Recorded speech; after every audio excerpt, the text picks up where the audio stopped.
Don't you wish he was dead? Oh, thank goodness. The Sonic franchise has some pretty dark moments in its past. Echidna extinction, bioexperimentation, demon alien invasions, the list goes on. All of these have stapled themselves as unforgettable moments in Sonic's history, purely based on the fact that they're weird, and quite frankly disturbing. When you see this, don't you think, yeah, he needs brain damage? But the creepy moments didn't start down the line when they realized they needed to get more serious, grounded stories. They've been there since the beginning. We all remember the Sonic CD sound test. That's an easy target. But there's an older plot point that seems to be neglected by many, either out of disgust or simply because they didn't know it existed.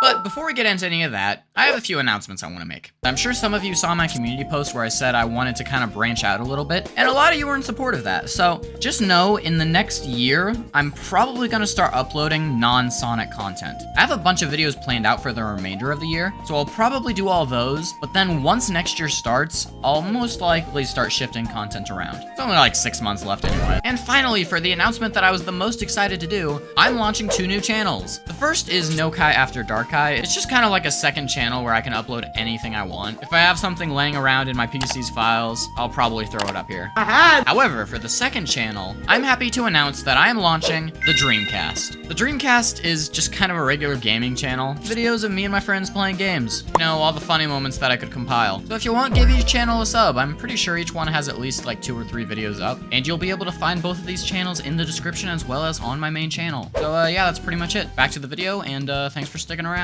Let's go back to Sonic 2. Oh, sorry, you thought we were having fun today? Not that Sonic 2. This Sonic 2. If you aren't aware, allow me to explain. Sonic 2 16-bit has its own bad ending, where if you don't collect all the Chaos Emeralds, Sonic doesn't go super or something, I don't know, nothing really happens here. But in the 8-bit one, Sega dropped the Wii wheel or something, because they went off. But to understand how, we need to understand that 8-bit Sonic 2 is just a fundamentally different story. Sonic 2 16-bit is the more well-known game, and as such, I'm sure you know the story. Eggman is at it again, capturing animals and taking over the world with his new death egg, blah blah blah we go. But 8-bit Sonic 2? Sonic returns home after Eggman's first defeat, only to see that his friends are nowhere to be found. Confused, Sonic heads to his house to recuperate, only to see a note on his door. The note gives Sonic a rundown of Eggman's plans, telling him that they're all being held captive in a place called the Crystal Egg, and that there are 6 nasty robots waiting for him. The note instructs Sonic to gather the Chaos Emeralds and begs him to be careful, before ending with a signature from Tails. Okay, there's a lot to unpack here. Wait, Sonic has a house? Not only is this weirdly more complicated than the first 2 Genesis games, but the more I read it, the more dark it seems. Something you might be confused about is a pretty obvious plot hole, one that, funnily enough, seems to keep plaguing this stupid series. And that plot hole is, how did Tails' letter get on Sonic's door? If you grew up on 2010's fan creations like I did, then I'm sure you're familiar with sonic.exe's original story. Was that the button? One of the commonly picked apart details of this story is the letter the protagonist receives along with the disc, kicking off the plot. See, the problem is, how did that letter get there? The guy's friend, I think his name was Kyle, was already dead, or at the very least on the brink of death. How could he possibly have managed to get this letter to his friend, let alone been able to write it? 2010's creepypastas are a gem of their time. Keeping this in mind, logically the same thing could be applied to Sonic 2 8-bit. Tails was kidnapped. How could he have stuck a letter to Sonic's door? Just seems like poor writing, right? Well, it would, if it wasn't for one tiny detail that I left out. A detail that, when combined with other major plot points, turns this seemingly innocent game into a dark, unsettling story. Robotnik forced him to write the note. This wasn't some desperate attempt by Tails to beg for help, a last-ditch effort to gain control. No, Robotnik had already won. This story is different from its 16-bit counterpart, down to the fundamental details. We all know the story. Sonic saved Tails from some bullies, and in the process develops an affection for Sonic that blossoms into a lifelong friendship, leading them to team up on fun adventures to stop Robotnik and his death egg. But that's not the case with our Sonic 2. Sonic and Tails are already friends here. They care for each other.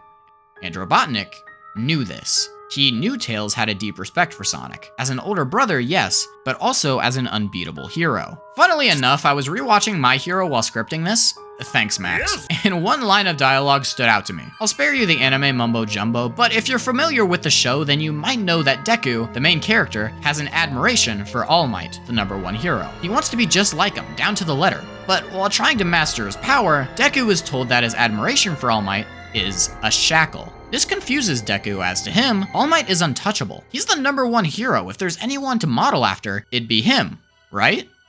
Well, no. After training for a while, Deku realizes that, yes, while they share similar power and morals, they're different people. Yeah, I know, shocking. Deku, up to that point, had been doing everything how he thought All Might would do it. He had the power and ideals of All Might, so that's who he modeled after. It wasn't until this moment when he turned into Tails from SA1 and realized that he could find his own way. Idiot. Tails is practically the same with Sonic. Despite having the exact same moves, practically the same skills, only lacking experience, he doesn't think he's ready. He isn't mentally capable of being his own hero yet. Without Sonic, he's nothing. Sonic is a shackle. Guys, I'm sorry I talked about my hero. Tails can't do anything. He's helpless. All he can do is follow Robotnik's orders and hope that Sonic can live up to his expectations. And Robotnik knows this. There's a weird aura around Robotnik this time. An aura of evil that I didn't expect in a classic game. I mean, this is a child that did nothing to harm you or your plans. And yet you went after him purely to cause harm to your enemy. That's messed up. If Sonic ever wants to see his friend again, he is required to do everything perfectly. And that's where everything goes wrong. In Tails' letter, he specifies that Sonic needs to get the Chaos Emeralds. It's required, so obviously the timeline would follow this outcome. But what if it didn't? Classic Sonic games had a mechanic that many modern titles lack. You had a choice. You didn't need to get the emeralds. And for the most part, there didn't seem to be any repercussions. Oh, you got the bad ending in Sonic CD. Who cares? You still got the cool cutscene with nothing changed. Wait, what? In modern ports especially, the classics give you a choice without really changing what comes next. So you don't get all the Chaos Emeralds in Sonic 1. Well, the game says you did. But Sonic 2 8-bit?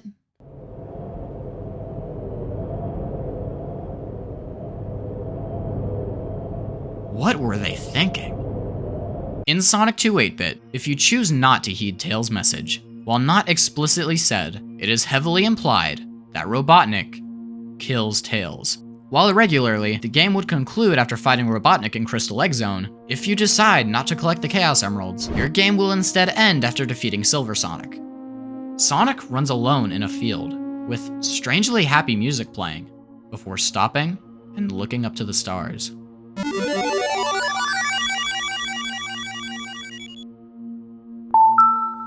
That's not it, is it?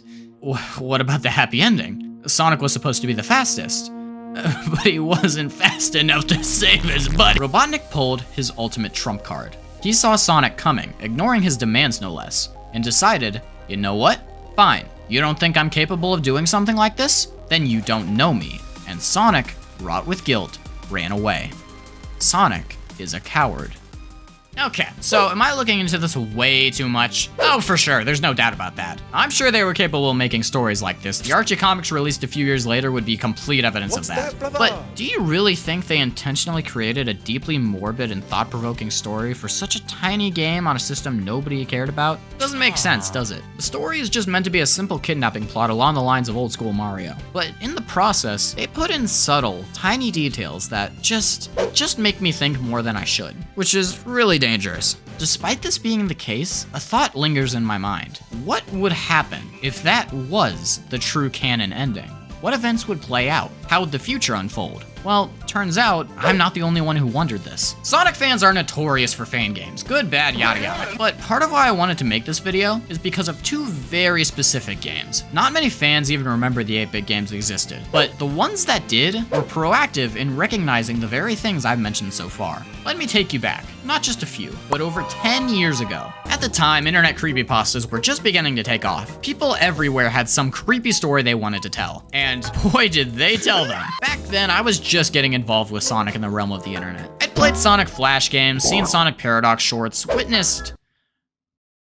But when I was around 5th grade, I stumbled into the world of Sonic fan games. And what was the first game I played? You know, I could have turned out worse. After discovering this special game, I of course was eager to search for more. And one day, while finishing a school project in the computer lab, I found the next game I'd play.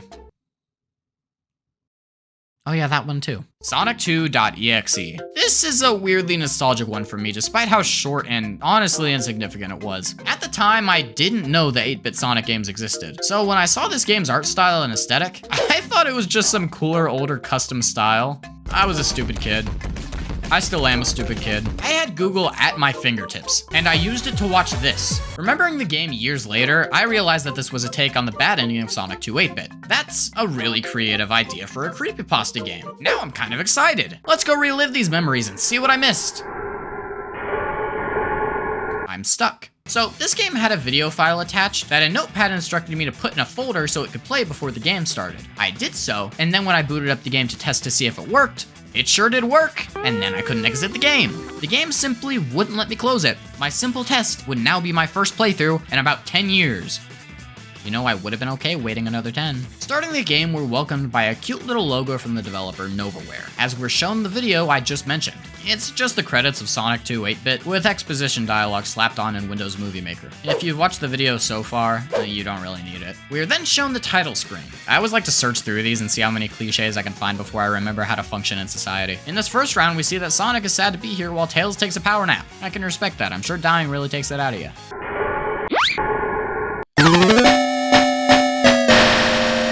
Man, just once I'd like to play a fun game for content. So, nitpicking aside, the game isn't that bad. It's a relic of its time. If you were around back then, you know what I'm talking about. The controls are a little wonky, and the movement itself is pretty stiff, making some platforming difficult, but it's alright for what it is. You'd be hard-pressed to find a fan game at this point that matched the classic feel. This is the opening level, the purpose of which isn't yet really known. We can obviously put together that this is some sort of weird purgatory world, meaning that the bad ending of Sonic 2 8-bit has already come to pass. Guess what? That's as deep as this one's getting. Yeah, when I mentioned sonic.exe earlier, that wasn't a coincidence. This game is one of the first instances of the EXE genre being put into effect. Practically everything about this game is a living cliche, the beginning of which being the only part I could really find anything positive to say. After a strange purgatory level, during which the sonic.exe character select music plays, we find Tails falling onto a spike pit while being given a message from a better game.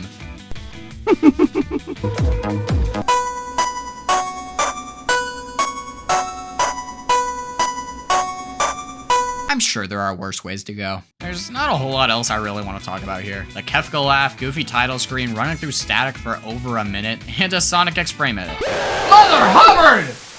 The game is over. Yeah, so's my hearing. Overall, this game did what it was intended to do. At the time of its release, the market hadn't been oversaturated. So, despite its cliches, I'm willing to give it a pass. Plus, this game subconsciously living in the back of my mind is probably part of why I decided to make this video. I kinda wanna know what would have happened if the EXE formula hadn't sunk its teeth into this game. This is a creative idea, so why hasn't somebody...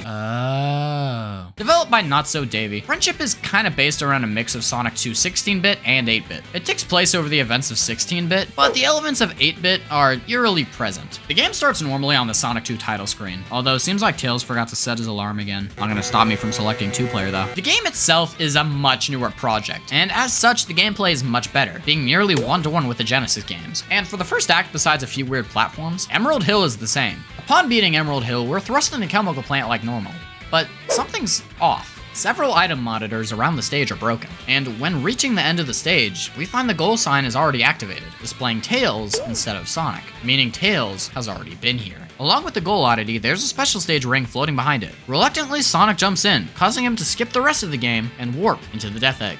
The Death Egg is strangely quiet. There are no enemies, no defenses, even Mecha Sonic is gone. And that's because they're not needed. Now, it's not exactly clear what led to the situation. Whether Tails was on his way to fight Robotnik, or if Robotnik kidnapped him and did this as some sort of trump card, I don't really know. I can't pretend it holds as much weight as the original 8-bit version, but there is one part that gets me. Similar to the imagery of Tails in the Stars, this game shows the Sonic 2 ending, but there's a subtle change that makes it feel different. Tails isn't there. Each scene where Tails would be getting ready to fly in the tornado to catch Sonic is empty. This means that there's no one to catch Sonic, and as a result, the Death Egg falls from space, taking Sonic with it. But as Tails' tails fall alongside you, the game gives you a choice. As with many games in this genre, you're given a chance for 3 different endings. The first is the normal ending, where Robotnik got away, Tails is truly dead, and Sonic is left to haunt Emerald Hill as a failure. The other 2 endings have a special caveat attached where you have to collect a special black emerald hidden in Chemical Plant. Once collected, you'll have to complete the game like normal, but instead of falling from the sky, the music ramps up again, and Sonic transforms into Dark Sonic to fight Robotnik. From this point, you could either lose the fight getting the terrible ending, or you could win the fight getting the savior ending.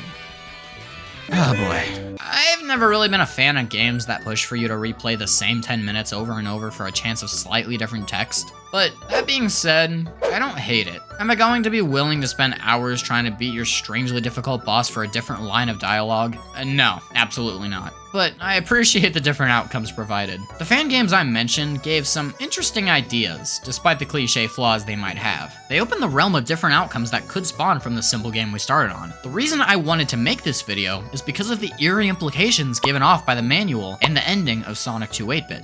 But as I think more about it, what would this cheery cartoon world be like if those events really happened? If Robotnik really was ruthless enough to do such a thing? If Sonic was too much of a coward back then? If Tails didn't stand up for himself? It makes me think, and I'm sure it makes you guys think too. I'd love to know what you guys think. What would Sonic's world be like if these things took place? Would Sonic lose it and go crazy on Eggman? Would he run away like a coward and abandon what he stood for? Would he become a stone-cold loner and push people away? Or would he finish the job? Because I'll tell you what, that Tails kid is annoying!